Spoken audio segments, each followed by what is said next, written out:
Okay, in this video we will talk about the questions you should ask yourself when buying a new camera, no matter if you're a hobbyist or a professional, if you're a photographer or filmmaker.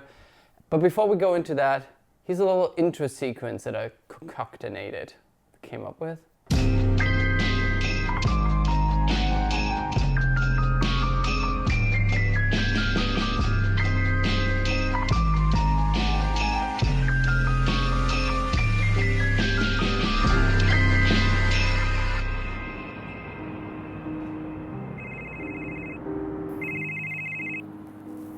Hello? Hello, Sherry. Tom?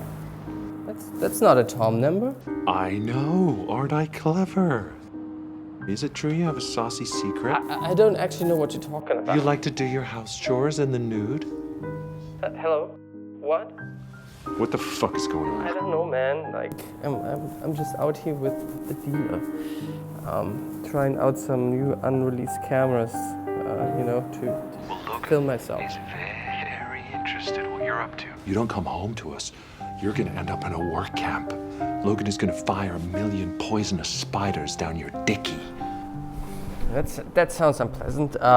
What if I bring you and Logan a camera too? Okay. What about the papers? You mean these expanded guarantee snippets, where they ask you to register your product to? No. Who does that anyway? Fine, okay, well, we'll have to see if he buys that. Well, like you don't get that camera anywhere else. You know that. Yeah, obviously, but let's just keep that under the old Stetson for now. Okay, cowboy? Yes, sir. Yes, sir. So I polled you on Instagram, and a surprising 40% of you are watching Succession. I don't know if it's a representative sample, but to those of you who do, I hope you enjoyed this homage. To those of you who don't, thanks so much for sitting through this, but I highly recommend watching that show. The writing is just brilliant. If it is to be said, so it is. Are you all right? Now to the actual topic. Over the past couple of years, I made some quite significant camera purchases, from the Red Komodo to most recently the Sony a7S III. And it is quite a process making this purchasing decision. No matter if you're a hobby photographer, filmmaker getting the Canon Rebel series, or if you're a professional considering buying, for example, the Red V Raptor. Now, having been through this multiple times, I jotted down a comprehensive list of consideration during the camera purchasing process and questions you should ask yourself when making that investment. It's getting dark now. I should put up some neon lights for visual interest, right? Gotta love those Pavo tubes. Also, they look even better if you have a Pro Mist filter on it and you have this little hazy thing going on.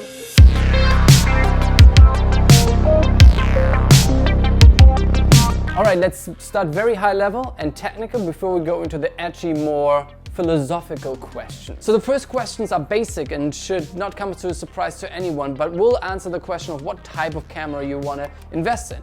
So you ask yourself basically, what are you going to shoot? Who's going to watch it? What is the intended audience and what is the story you're telling? Is it narrative, documentary, sports, music videos, just travel, just family memories, or talking head to the camera for YouTube? All this can define what type of camera you want to invest in, be it a DSLR or mirrorless camera, a camcorder, a digital cinema camera, an action camera, or a drone. I mean, just over the past 2 years, we as in the photographers and filmmakers have been absolutely spoiled by the amount of cameras that were released for hobbyists up to professionals, and it makes it ridiculously hard to pick the right one, and every time you pick one you feel like you make the wrong choice. So first and foremost, the camera purchasing process should be a rational, logical one based on facts. Now, when a new camera is released, we are flooded, inundated by the features, by the specs, the frame rate, the resolution, the sensor size. But I cannot tell you which aspect is most important to your work. That you really have to answer yourself, depending on what your output is, what you're working on, what your clients possibly demand if you're in the professional space. And there is no perfect camera, so you also have to ask yourself, what am I willing to compromise on? Is it on the resolution? 1080p we don't need to talk about. Most cameras you want to shoot 4K. But when it comes to 6K and 8K, is it really necessary? The benefit really is that you can crop in and post. When it comes to frame rates, Do you need slow motion? Do you need 120 frames per second in 4K? Those are all these aspects that you always have to keep in mind. When it comes to sensor size, micro four thirds, APS-C, Super 35 like the Komodo, or full frame like the A7S III. Recording limits. One of the reasons why I went with the A7S III and not the R5 is because I intend to use this camera to replace my EVA1 that doesn't have like a recording limit, because these cameras generally don't overheat while the R5 does. When it comes to audio, do you want to get a camera that can take in an XLR microphone like the EVA1, or you're fine with a microphone jack like the Sony or the Komodo? Another important feature that is becoming more and more critical in video cameras is autofocus. Yes, maybe not if you are on a professional set and you have an AC who pulls focus for you, but if you are a solo filmmaker or just starting out and just shooting by yourself, relying on a very good autofocus is good. Heck, even Red has autofocus now in their Komodo. It is not as good, so I cannot rely on it when I'm shooting myself. That's why I got the A7S III, because it has a heck of an autofocus and allows me to just, go out and shoot and rely on this autofocus, which, like I would say even 4 years ago, we were not able to rely on. Like the A7S II had not a great autofocus in my opinion, and now the times have changed. So if you are in this consideration spectrum, autofocus may be something you want to point out and pay attention to. Then there's ND filters. Do you want a camera that has a built-in ND filter? I personally love it with the EVA1, but I can also resort to using screw-on filters or matte boxes for my Komodo or A7S III. But on the other side, things that you cannot compromise on, in my opinion, are color science. And Sony has been bad at this, but they have massively improved. One of the reasons why I went with the Sony, because they are now basically on par with Canon. Can it record video raw externally to a recorder or even internally to the camera?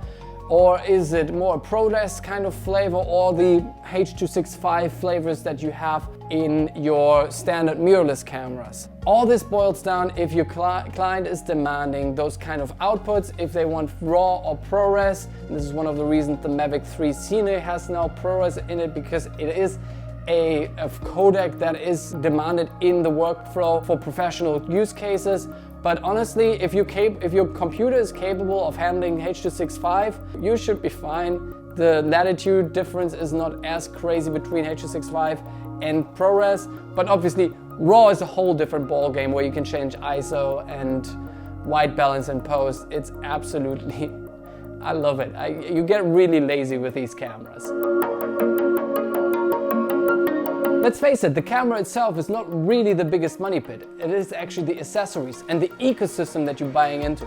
So you should highly consider what camera system you are getting into, because that will really determine your long-term investment as well, especially lenses. While a camera can be outdated every 2 to 3 years, lenses really stick around much longer and are a much better investment for you as a filmmaker. So if you have a decision to make of rather investing in an expensive camera or in an expensive glass, I would always err on the side of the glass, honestly, because that is really what sticks around and has also a great resale value. The depreciation of lenses is way lower than it is actually on the technical gear of a camera, where the resolutions and the frame rates keep updating, but glass is mechanical. It is mostly mechanical. So those of you who know these cameras may now be asking yourself, why the fuck did you buy an A7S III if you have a Komodo that is rocking RF lenses by Canon, and now you're going with a Sony E-mount lens?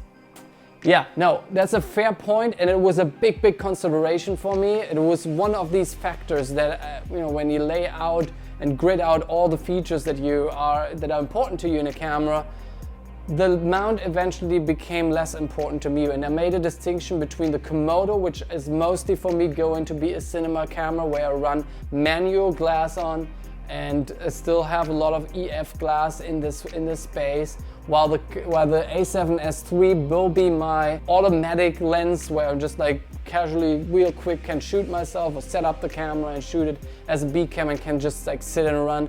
So I have these two distinct cameras. If you invest into a camera system, it's mostly you're actually investing into a lens system. So keep that in mind, which system you want to buy into. Another part of the ecosystem are memory cards. And with heavier codecs demanding faster writing speeds and bigger file sizes, memory cards really became a cost factor as well. So if you already have a stack of V90 SD memory cards, you may want to invest in a camera system or a camera that can already write on those. Completely unintentionally, I've been using Angelbird's memory cards over the past couple of years on the EVA1, on the Komodo, and they were so kind to send me also memory cards for my A7S III. I guess yeah, I'm an Angelbird now.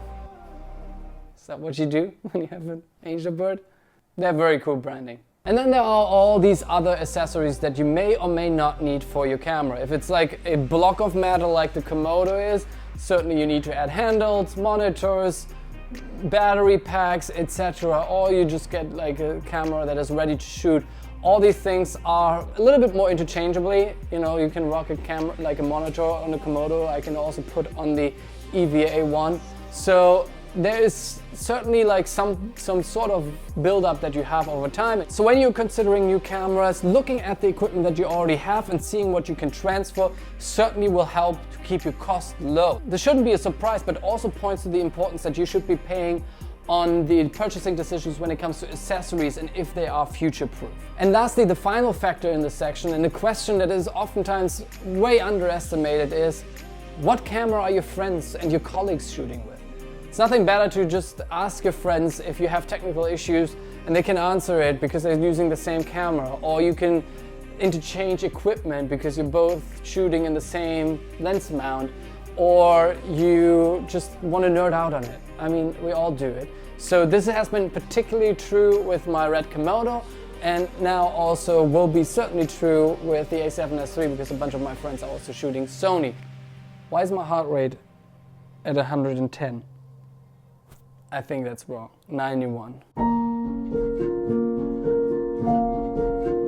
Now we're getting into the fluffy part of the video, the soft, intangible reasons you want to consider when buying a new camera. We all know the saying, we all know the idiom, doesn't matter what gear you have, the story is king or queen. And at the end of the day, I agree with this. But if you are someone who is more passionate or mostly passionate about the visual aspects of filmmaking, certainly gear matters. Let's not kid ourselves. That's why we're watching these videos on YouTube all the time, because we get excited about gear and it's just what it is. Personally, new gear motivates me to shoot, to go out and try things. So if the proverbial spark is the core of the idea, the gear is certainly the firewood to make it burn and last. I don't even know if that makes sense, but I will let it stand. So yes, if there's a camera on the horizon that you've been aspiring to get, I think it's absolutely okay to work towards it. But I also recommend renting it before and trying it out, because maybe it is just in your mind, just a dream, a fantasy, and actually working with it is completely different and it's not really what you expected. So trying it out, the beauty is you can just rent it or maybe ask a friend who has it and try it out. But again, point is, if you have a dream camera, work towards it, try to make money with it if you're not already, and make it work for you. In a similar vein, a new camera can not only be a creative inspiration, but also an intentional technical challenge and learning ground for you to grow as a filmmaker. Be it a camera with a shitty autofocus that forces you to try and work with manual lenses, or a camera that uses RAW and you need to grade it. Again, new cameras can introduce new concepts to you that can be very valuable depending on the journey you are on as a filmmaker. When evaluating different cameras, ask yourself also if you're gonna use it to its full potential. And I don't mean making up hypothetical scenarios when you're gonna use it in a certain circumstance at a certain point in time. No, like how are you gonna use it in a day-to-day business? And yes, I've been there, made up these scenarios in my mind just to make myself feel better about hitting the buy now button. And that leads me to the next point, prestige and branding. I don't know if actually many of you know this, but I have a marketing background and work full-time in the advertising world, so ignoring the effects of the camera brand and the related marketing efforts would be shameful for me. And I'm the first one to admit that branding, if well done, works on me. Like Red's branding of being the disruptor in the digital cinema space, or GoPro's association with extreme sports, which make you feel like, even like when I go snowboarding and have a GoPro on it, I feel like, oh yeah, It's so cool. Those are associations that you have with certain brands, and therefore you kind of buy into that lifestyle as well. But what I think is actually way more important is the community around a camera and how supportive it is. And by extension, similar to your friends, the community can support you when there's like technical issues that you have, if you want to bring in new projects, or just like mingle around like-minded people and exchange thoughts. This particularly stood out to me with the Red Komodo last year when I got involved in the Red community a little bit, and really stood out to me. It was something that I was not expecting and was very heartwarming and supportive, and was very helpful when you get started in a new camera as well. So definitely consider the community aspect around the camera as well. Now it is easy to dream of the best and most expensive gear, but more often than not, the camera that is within your budget will do as well of a job for you. At the end of the day, it depends all if you can justify the investment. It doesn't matter if you're a hobbyist or a professional. If you factor in all the pieces that we talked about and weigh them against each other, depending on your importance, you always weigh them against the price eventually. Ask yourself if it's a longer term 4 to 6 year investment, or if you need to upgrade soon. Is there a healthy secondary market where you can either buy or resell that camera later on?